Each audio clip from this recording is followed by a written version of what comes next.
about the diabetic retinopathy. You know it pretty well that diabetes is one of the commonest problem now existing in the society. It is a metabolic disease, mostly you can say lifestyle diseases. 15% of the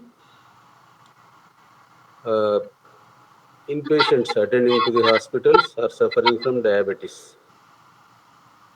So it is now one of the most common, and we call some target organs like brain, heart, kidneys, and similarly retina is also a target organ. That means if the diabetes is not well controlled, so the eye also may be affected and may result in loss of vision.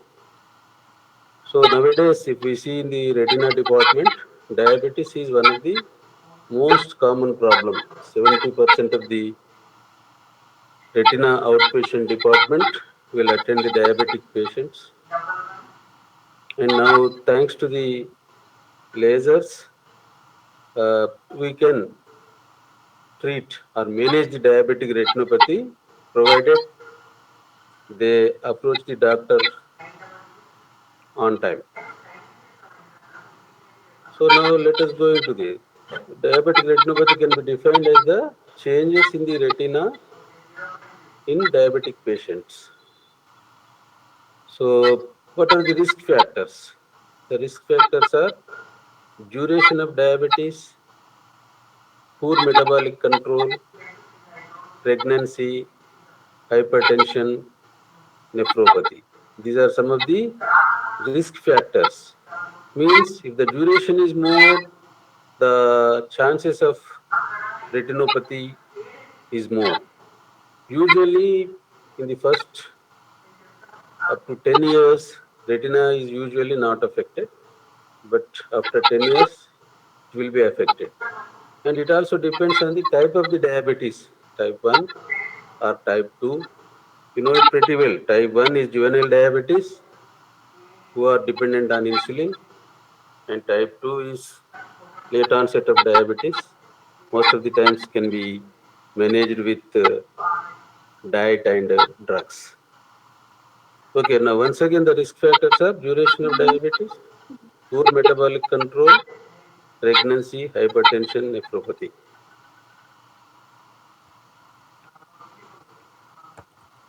పోతలేదు Krishna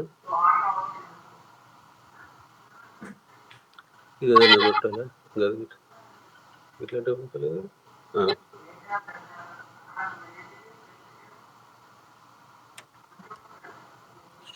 గిది పోవాలి గిది గిది ఇక్కడ గది అది కొట్టు ఇప్పుడు కొట్టు అది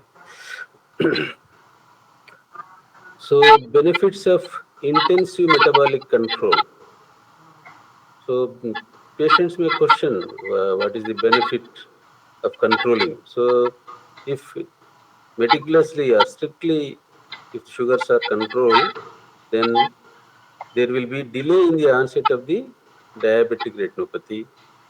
Then slows the progression of BDR. BDR means background diabetic retinopathy. Background diabetic retinopathy will be converted into proliferative diabetic retinopathy. So as long as it is in the stage of background diabetic retinopathy, vision will not be affected. There is no threat to the vision. Whereas once PDR develops, that is proliferative diabetic retinopathy, then there will be so many complications. We will discuss it later. Then decreases the incidence of the macular edema. You know it pretty well. Macula is the important uh, part of the retina, which is mainly concerned with the vision. So if there is edema, why edema occurs? Because if there is perfusion of the serum or inflammatory fluid into the layers of the retina, then there will be edema. Once macular edema develops, vision gets affected. Then decreases need for laser. So the benefits of metabolic control or intensive metabolic control are it delays the diabetic retinopathy, it slows the progression of the background diabetic retinopathy, decreases conversion to proliferative diabetic retinopathy, and the incidence of macular edema is less, and consequently the need for the lasers will be less. So pathogenesis. Actually, you know it pretty well. In diabetes, it is the blood vessels, micro or blood vessels, which are mainly affected. The pathogenesis is same whether it is in the brain, kidney, or in the retina. So what happens? So there will be microvascular occlusion. So because of the occlusion, what happens? AV shunts gets developed and neovascularization occurs. If there is leakage, then there is retinal edema. So here, broadly, if you look at, there are two things. One is occlusion, one is leakage. If occlusion occurs, there will be development of events and neovascularization occurs. If there is leakage, then retinal edema occurs. So here the pathogenesis is given. You can see microangiopathy, the precapillary arterioles, capillaries. You can see here there is change in the endothelial wall occurs, change in the RBs that results in Rolex formation, then platelet stickiness is increased. So all these things results in the formation of the thrombus. And because similarly the pericytes which lines the walls of the capillaries or endothelium, if they gets damaged, there will be leakage. As we have discussed previously, two things happens. One is obstruction because of the thrombosis formation, and the another one is the leakage because of the damage to the walls of the capillaries. So that is what happens. The basic pathogenesis is this.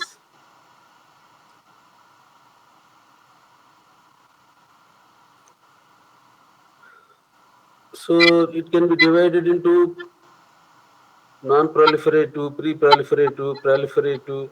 So many terms are being given here. So here again, microvascular occlusion can take place. So that results in retinal hypoxia. So that results in non-perfusion and neovascularization and AV shunts. Then microvascular leakage that results in diffuse retinal edema, localized retinal edema, and hard exudates. So broadly, as we have been discussing, there is thrombus formation and leakage. Leakage results in edema, whether it is localized or generalized, and hard exudates may be formed. Then, because of the obstruction, there is neovascularization formation occurs. So same thing here, it is shown, you can see in the left picture, AV shunts are there, and rubeosis iridis, that is neovascularization of the iris may take place. Then proliferative retinopathy, that means new vessels are formed. Because of the hypoxic retina, all these things are when a particular segment is not supplied by blood because of the thrombus formation, which is in turn due to diabetes. So in that case, hypoxia occurs in that particular area, and hypoxia stimulates the formation of the new vessels. So that formation of new vessels results in proliferative diabetic retinopathy and rubeosis iridis or neovascularization of the iris, and consequently later on it may develop into neovascular glaucoma, which is very dangerous to the vision, and it is very difficult for treatment also. And here on other side you can see the perfusion because of the leakage. damage to the endothelial cells, microaneurysms are formed, and there is leakage. So because of the leakage, as we have discussed, macular edema develops. Maybe it is local or it is generalized. You can see here in the left, the schematic picture is being given. The macular edema, you can see, which is temporal to the optic disc. So hard exudates are there, then hemorrhages are there, then macular edema is there, right? So conventionally it is divided into background diabetic retinopathy and proliferative diabetic retinopathy. So now we will see what are the features of background diabetic retinopathy. In background diabetic retinopathy, you may be able to see microaneurysms, hard exudates, retinal edema, hemorrhages, dot and blot hemorrhages. So it is all because of the leakage into the surrounding tissue. Because of the leakage, hard exudates are formed and there can be retinal edema. So here the treatment is only a good control of diabetes is required. In background diabetic retinopathy, there is no active interference of such as giving lasers or something like that. But mainly the patient should be advised to control the diabetes, a meticulous control or intensive control of the diabetes should be done. Control of the diabetes means nothing but the well controlled sugar levels. Okay, this is the picture is given. It's not important. Okay, this is a picture of background diabetic retinopathy. You can see the only hard exudates and hemorrhages here and there. Hemorrhages can be seen. Of course, microaneurysms are not appreciated. So as I told you, the background diabetic retinopathy, objectively you will be able to see hard exudates, macular edema, microaneurysms, and hemorrhages. Pre-proliferative diabetic retinopathy, you can see here pre-proliferative diabetic retinopathy. Okay. So it is the BDR, the background diabetic retinopathy, that there are signs of imminent proliferative disease. So there will be progressive ischemia of the retina, and clinically, or that is on fundoscopy, you will be able to see cotton wool spots, intraretinal microvascular abnormalities, venous changes, arterial changes, dot and blot hemorrhages. Dot and blot hemorrhages you will be able to see. So these are all because of the ischemia. Then the BDR, that what are the signs of imminent proliferative disease are the same things discussed previously. There is continuous or progressive retinal ischemia will be there, and clinically cotton wool spots, intraretinal abnormalities, venous changes, arterial changes, dot and blot hemorrhages. Then there is a term by diabetic maculopathy. Diabetic maculopathy is important to know because it is the macula which perceives the image. The peripheral retina has nothing to do. Macula, it is the macula which gives us the image and color structures. So involvement of the macula results in loss of vision. So the maculopathy can be discussed in the following terms, like it can be focal exudation or diffuse exudation or ischemic maculopathy, or different combinations of focal, diffuse, or retinal thickening, like that. So if the ischemia is there, there can be edema, metamorphosia, and the treatment is photocoagulation. Macular grid, what we will give, focal photocoagulation also can be given, or macular grid also can be applied. So the results of ischemic changes are metamorphosia, that means the different sizes of the images. Then foveal reflex is lost, there is thickening of the macula, and this can be best identified by fluorescein angiography, and the treatment is photocoagulation. So it is the lasers which play an important role. So whenever the macula is involved, it can be treated with macular grid or focal coagulation by using lasers. In order to locate the leakage, where to give lasers, it is by the fluorescein angiography. If you do fluorescein angiography, the exact location of the leakage will be identified, and accordingly the lasers are given. So CSME, the term is clinically significant macular edema. Though, okay. So it is focal diabetic retinopathy. It is described here. That means localized retinopathies. So in the diabetic retinopathy, you can see blood, dot and blot hemorrhages, macular edemas. The pictures that black and white are angiography pictures. So the one important term you must be acquainted with is CSME. CSME means clinically significant macular edema. Once again, CSME means clinically significant macular edema. The definition goes like this. Edema are hard exudates that are present within 500 microns of the foveal center, or edema of more than one disc diameter in area in extent, any part of which is within 1 dd of the foveal center. dd means disc diameter. One disc diameter is actually 1.5 millimeter circle. One disc diameter, the size of the optical disc is 1.5 millimeters.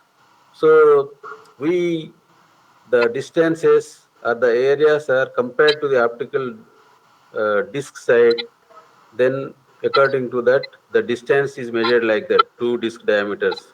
Say so and so exudate is there from fovea, two disc diameters away, one disc diameter, like that. So once again, clinically significant macular edema is an exudate, the size of which is 500 microns and which is within one disc diameter of the fovea.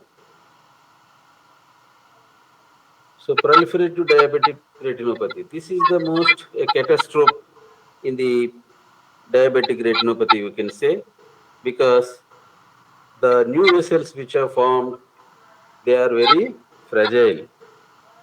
Anytime rupture can occur, and that results in hemorrhage, vitreous hemorrhage, which later on may go into forming tractional detachment. So proliferative diabetic retinopathy is like this. It can be diabetes two-thirds.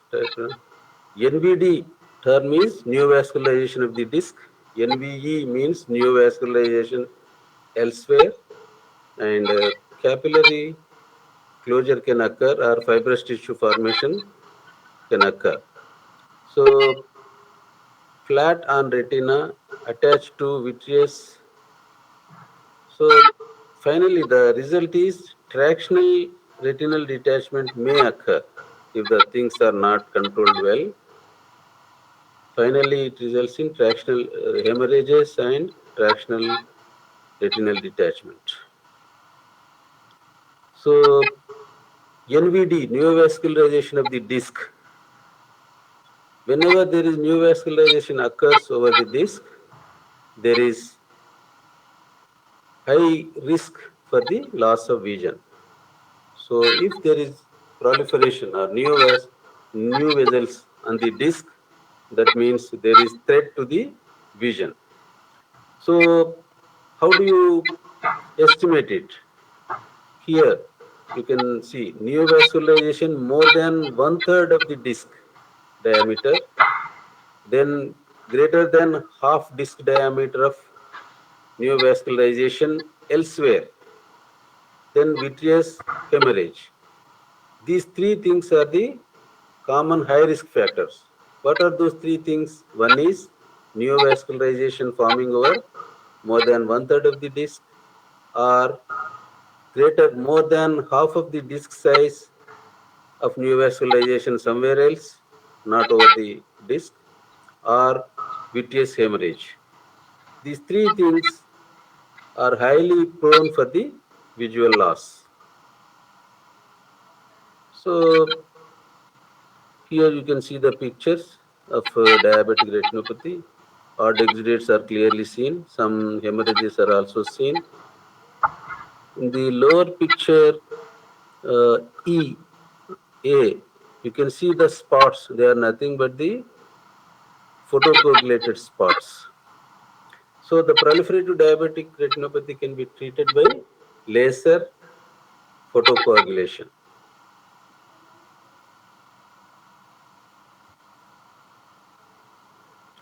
So in the laser photocoagulation, you should be acquainted with three components. What is the power to be used?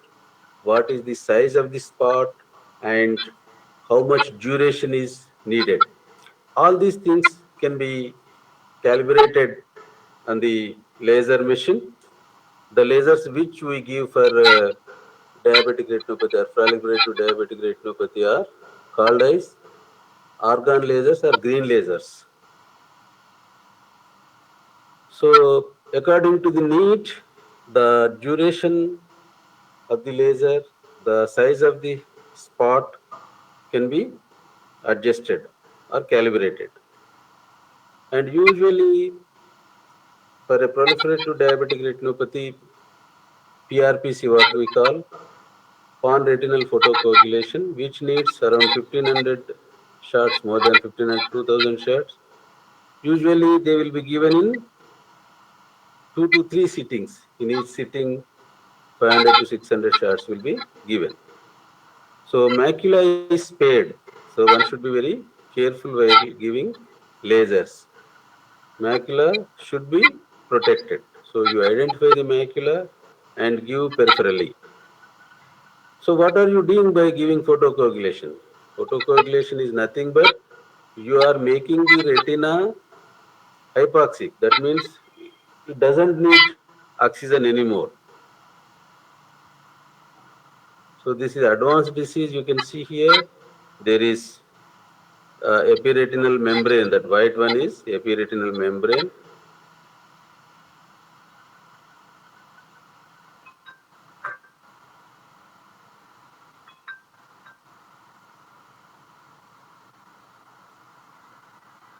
Advanced eye disease. Dean మాట్లాడుతున్నారు. One minute.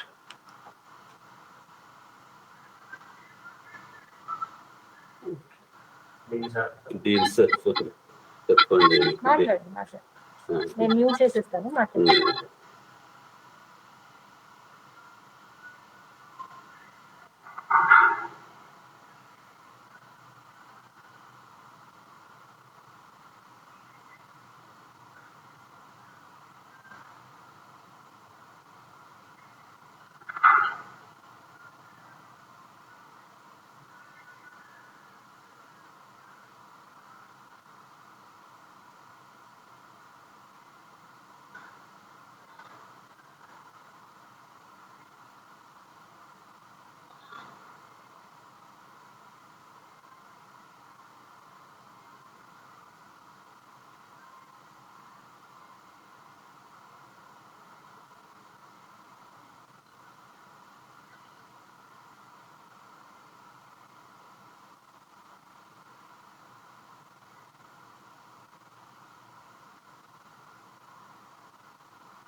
ఒక 15 minutes చెప్పి close చేద్దాం.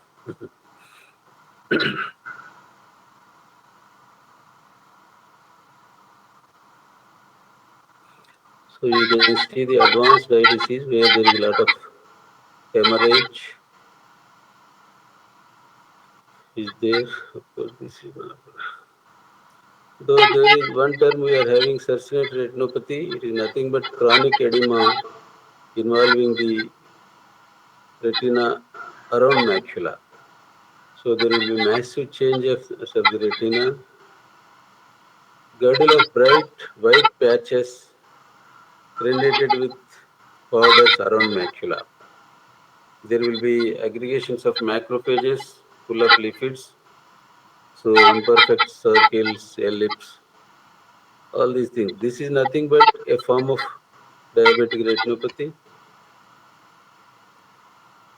So the macula is yellowish, white areas will be seen, central vision is reduced. Because macula is involved means it is the central vision is reduced. Then the treatment for this is also photocoagulation.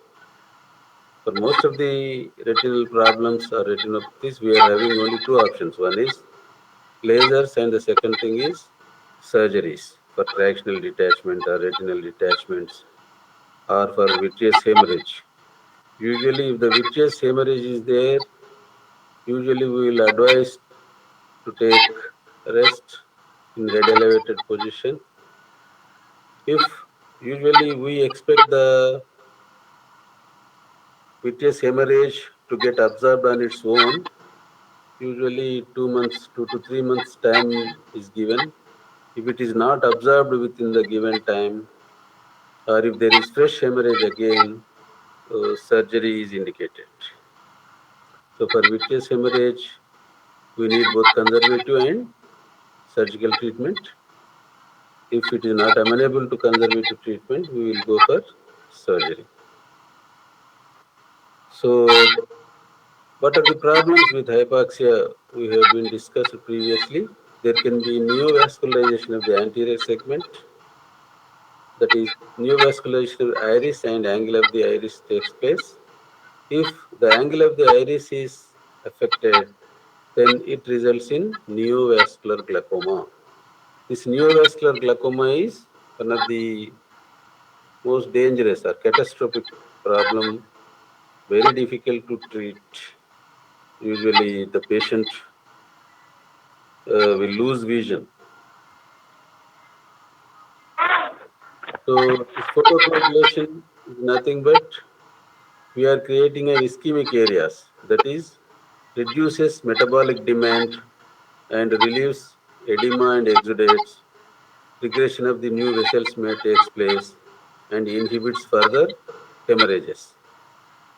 So once again, you think of what is the advantage, what is the use of photocoagulation, or what happens, you may say, with photocoagulation. With photocoagulation, we are creating ischemic areas. We are making the retina into hypoxic condition so that there will be reduced metabolic demand. And this photocoagulation results in relieving the edema and exudates. Similarly, the new proliferative neovascularization also will come down. There will be regression of the new vessels, and it may also inhibit the further hemorrhages. Because the hemorrhages, as I told you, because of the neovascularization, and these newly formed vessels are very fragile, and at any time bleeding can occur. So once if there is regression of the new vessels because of the photocoagulation, automatically further hemorrhages are prevented. So what is the main problem with diabetic retinopathy? So the neovascular glaucoma with tractional detachment is the major cause of visual failure. So if they develop these two things, then it's very difficult to restore the vision. Whereas just neovascularization, exudates, all those things are amenable for treatment. But this tractional detachment and the formation of neovascular glaucoma is a bad signs for vision. Now, let us have the term retinal detachment. Retinal detachment is nothing but separation of the sensory retina from RPE, that is pigment epithelium, by SRF, that is subretinal fluid. That means there is separation of the sensory retina from pigment epithelium by accumulation of subretinal fluid. Here you can see it's very difficult. So we are having three types of detachments. One is regmatogenous, another one is non-regmatogenous, and in non-regmatogenous retinal detachments we are having tractional and exudative. So totally we are having three types of retinal detachments. One is regmatogenous detachment, the another one is tractional, and another one is exudative retinal detachments. So in regmatogenous, regma means nothing but a hole.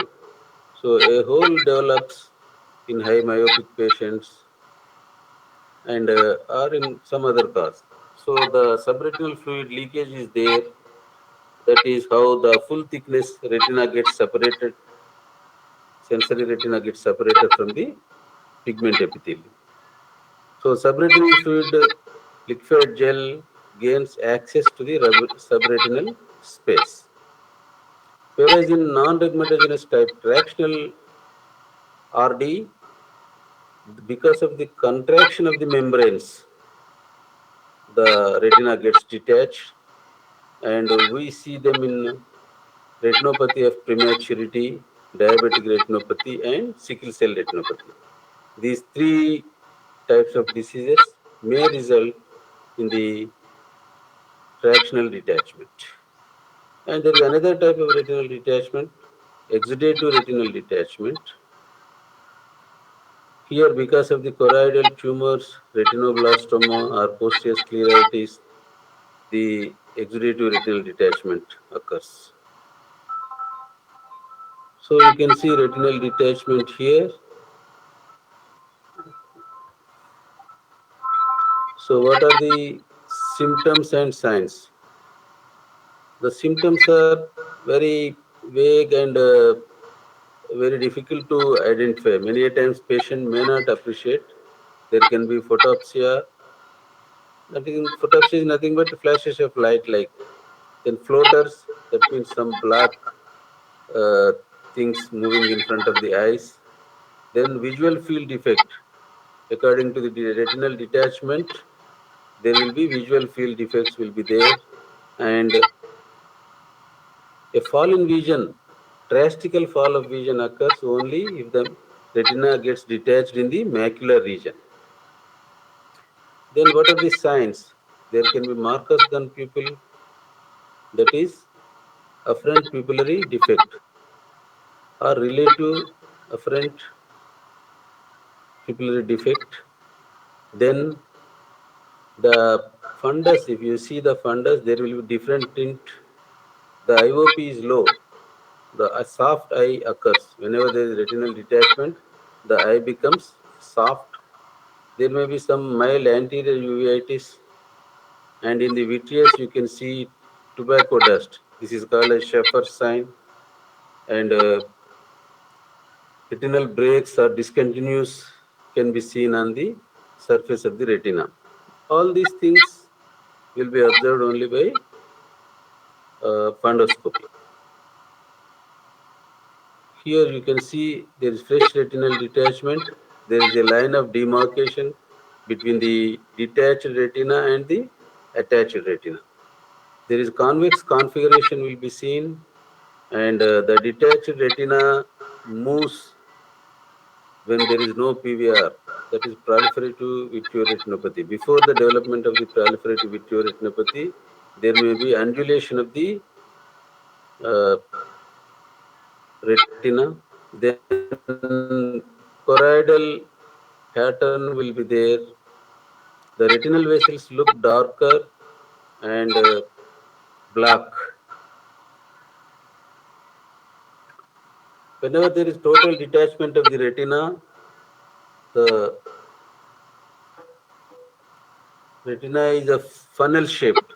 That means the retina is firmly attached at ora serrata and at the optic disc. So, except from ora serrata, in between the disc, the retina gets separated, and if you do B scan, the appearance will be funnel shape. So, it is behind a bunch of retina may occur behind the lens, and it may result in complicated cataract. In old retinal detached patients, you can see the fixed poles. That means there is no undulating this thing. Retina is thin. There can be formation of cysts, subretinal fibrosis, and demarcation line will be seen clearly. So this is retinal traction can be there. Dynamic traction or static traction we call. Tractional retinal detachment is traction. That is, in dynamic traction occurs in rhegmatogenous, whereas in tractional RD it is the static traction. So here you can see the tractional retinal detachment. Then retinal breaks is one of the main cause for the rhegmatogenous retinal detachment. So in the 50% of the cases are because of the formation of the retinal break or holes, we can say. So usually they occur in the upper temporal quadrant, and there may many a times there may be more than one break. So in order to locate the breaks, there is one rule, Linkoff's rule. That means if a one hole is found out, the another one will be perpendicular to that. So this is again a fundoscopy picture. So the pathogenesis of breaks is traction and chronic atrophy of the retina. So here you can see the red one is the attached retina, the blue one is the detached. When the retina is attached, we can technically call it as retina is on. So you can see the breaks, the red circle, and in the center we can see the blue dot. They are the breaks. Here this is typical smoky appearance, Sheffer sign. What we see, there is tuberous smoke anterior vitreous. So vitreous traction is responsible for the retinal detachment. Vitreous diabetic means in the old age, the change that takes place. Then there can be posterior vitreous detachment. So what are the predisposing factors for the retinal detachment? Usually it is myopia, pathological myopia or high myopias, or any previous intraocular surgeries, cataract or such surgeries. Then in the family history may be there, trauma, then acute retinal necrosis and cytomegalovirus retinitis. So all these are factors: myopia, previous surgery, family history, trauma, and cytomegalovirus infections. These are all fundoscopy pictures. So here you can see the upper reddish one is the attached retina, and the lower one where the retina is pale, it is detached retina, and you can see a watermark, a line, that convex line, and cysts are also formed in the detached retina. Same thing. Okay, it is again the same picture.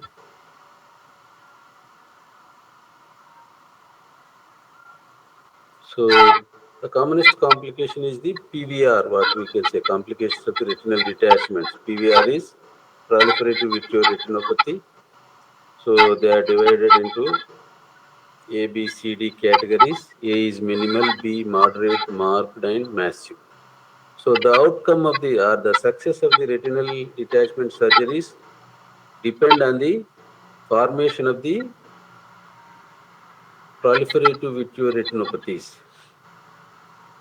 If they are minimal, the results will be good. If there is no PVR, that means the surgery, if it is taken up within 1 week of the detachment, the outcome will be better. If it is taken after 1 or 2 months, then there will be PVR development will be there and the outcome is very poor. So the surgical management is you should identify the breaks, then you should create an aseptic inflammation around the breaks, then you have to release the pre-retinal traction, subretinal fluid should be drained, and chorioretinal adhesion can occur by doing buckling or encircling band, what we call, or a tamponade should be given by silicone oils or air. So vitreoretinal surgery is needed for all advanced proliferative retinopathy tractional detachments or vitreous hemorrhages. Okay, we will stop it here and we will proceed for tractional detachment in the next class. Sorry, close.